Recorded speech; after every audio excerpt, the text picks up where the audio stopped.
बिना पढ़े board exam कैसे पास करें। हो सकता है कि आपको ये टॉपिक, ये टाइटल देख करके लगता होगा कि भाई ये कैसा टाइटल है, लेकिन मैं आपको बता दूं कि ये बिल्कुल पॉसिबल है। जी हाँ, बिना पढ़े भी 10 और 12 क्लास का बोर्ड एग्ज़ाम पास करना पॉसिबल है, संभव है, लोग पास भी करते हैं। लेकिन उसके लिए आपको सिर्फ 5 बातों पर ध्यान देना होगा, 5 पॉइंट को फॉलो करना होगा। और ये जो पाँचों पॉइंट मैं आपको बताने वाला हूँ ना, अगर आपने इस पर अमल कर लिया, इसको फॉलो कर लिया, तो सवाल ही नहीं उठता कि आप बोर्ड एग्जाम में, अब चाहे वो 10th का हो चाहे 12 का हो, उसमें आप फेल हो जाएं, इसका तो कोई सवाल ही नहीं उठता।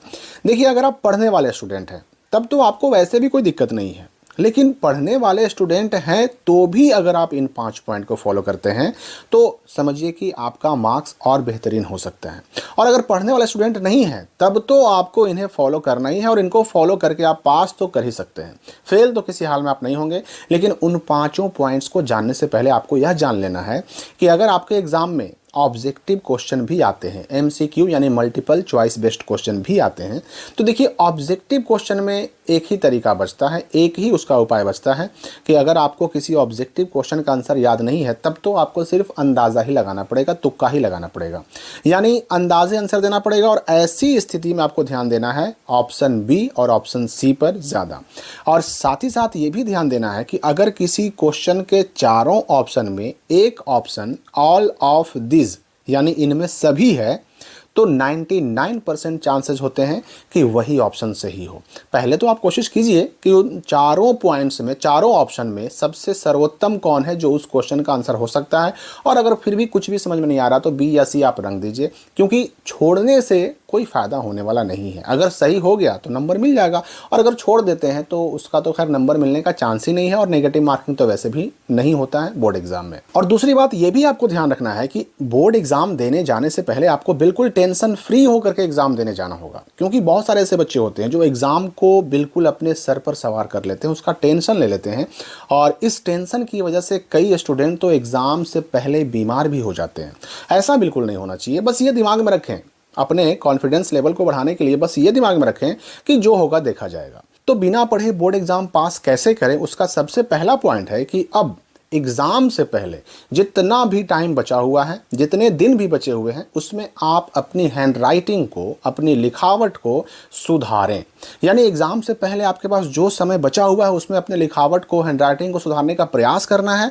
और सबसे पहला पॉइंट, ये जो बिना पढ़े एग्ज़ाम पास करने का तरीका है उसमें सबसे पहला पॉइंट यही है। हैंडराइटिंग सुधारने के लिए आपको 3 से 4 पेज लिखना डेली शुरू कर देना है। और इसके लिए लिखें क्या हम, तो बेहतर है कि जो आपके सिलेबस की किताबें हैं, जहां से सवाल पूछे जाने हैं, जो इंपॉर्टेंट चैप्टर्स हैं, उन्हीं चैप्टर से, उन्हीं सब्जेक्ट से, उन्हीं किताबों से आप देख करके लिखिए। इससे क्या होगा ना कि आपका लिखने का प्रैक्टिस भी हो जाएगा, साथ ही साथ आपको सिलेबस, अपने कोर्स से जुड़े हुए कुछ क्वेश्चंस, कुछ पॉइंट्स भी याद हो जाएंगे। क्योंकि लिखने से जो बेहतर तरीका है याद करने का वो और कुछ नहीं होता, रटने से ज़्यादा बेहतर तरीका होता है लिख करके याद करना। तो याद रखिए कि आपको एग्जामिनर जो होते हैं, यानी जो कॉपी चेक करने वाले टीचर होते हैं, उनको आपको इम्प्रेस करना है, उन पर अच्छा प्रभाव डालना है, इम्प्रेशन जमा लेना है। और एग्जामिनर को ये एहसास ही नहीं होने देना है कि आपने एग्ज़ाम की तैयारी नहीं की है। लेकिन ये होगा कैसे, तो ये सिर्फ और सिर्फ आपकी हैंड राइटिंग से होगा। बोर्ड एग्जाम में इतना सुंदर लिखना है, इतना सजाकर लिखना है कि एग्जामिनर आपकी राइटिंग से ही इम्प्रेस हो जाए। आपकी कॉपी खोलते ही जो सबसे पहली नज़र पड़ती है टीचर की, वो आपकी राइटिंग पर ही पड़ती है। टीचर आपके आंसर को पढ़ते तो बाद में है, उनकी पहली नज़र जो पड़ती है आपकी राइटिंग पर पड़ती है। और अगर आपने मनोवैज्ञानिक रूप से, साइकोलॉजिकल रूप से एग्जामिनर पर अच्छा प्रभाव डाल दिया और ये इम्प्रेस करने में आप सफल हो गए, तो समझ लीजिए कि आपका काम बन गया। और इसके लिए ज़रूरी है आपकी राइटिंग बहुत अच्छी अगर नहीं है तो कम से कम साफ सुथरी ज़रूर हो, पढ़ने में मुश्किल ना हो। अब बिना पढ़े बोर्ड एग्जाम पास करने का दूसरा पॉइंट जो है वो ये है कि सवालों को बहुत ध्यान से पढ़ें और समझने का प्रयास करें। क्योंकि सवाल जो होते हैं ना, अगर आपने सवालों को समझ लिया तो आधा जवाब तो आपको वहीं मिल जाता है। एग्जामिनेशन में आपको जो प्रश्न पत्र मिलता है, क्वेश्चन पेपर मिलता है, उसे बिल्कुल इत्मीनान से, आराम से पढ़ें, सवालों को समझने का प्रयास भी करें, और आखिर सवाल में पूछा क्या जा रहा है ये बात को, इस चीज़ को आपको बिल्कुल समझ लेना है। साथ ही उस समय आपको अपना कॉन्फिडेंस लेवल भी बनाए रखना है। यह बिल्कुल नहीं सोचना है कि मैंने कुछ भी नहीं पढ़ा तो एग्ज़ाम कैसे दूंगा। देखिए, कई बच्चे एग्जामिनेशन हॉल में जाते ही घबरा जाते हैं, उनकी धड़कन तेज हो जाती है, लेकिन आपको ऐसा बिल्कुल नहीं होने देना है। बिल्कुल रिलैक्स होकर के अपने क्वेश्चन पेपर को पढ़ना है।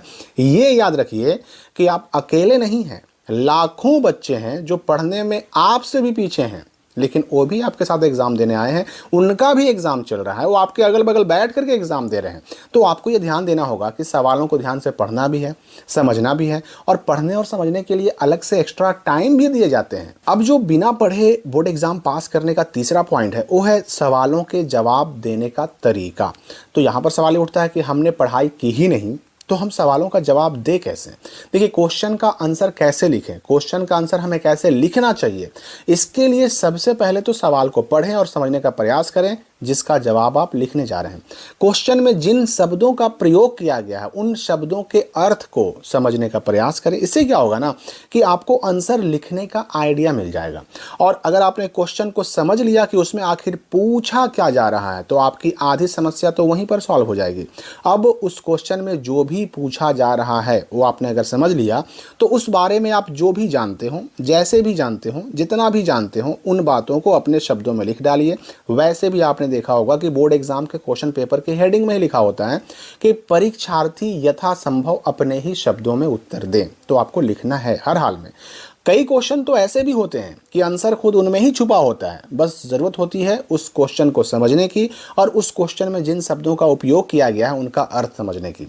अब जो चौथा पॉइंट बिना पढ़े एग्ज़ाम पास करने का है, वो ये है कि आपको सभी सवालों का जवाब देना है। एक एक सवाल का जवाब देना है जितना जवाब मांगा गया है। किसी भी हाल में जितने सवालों का जवाब मांगा गया ना, उसमें से कोई भी सवाल छोड़ना बिल्कुल नहीं है।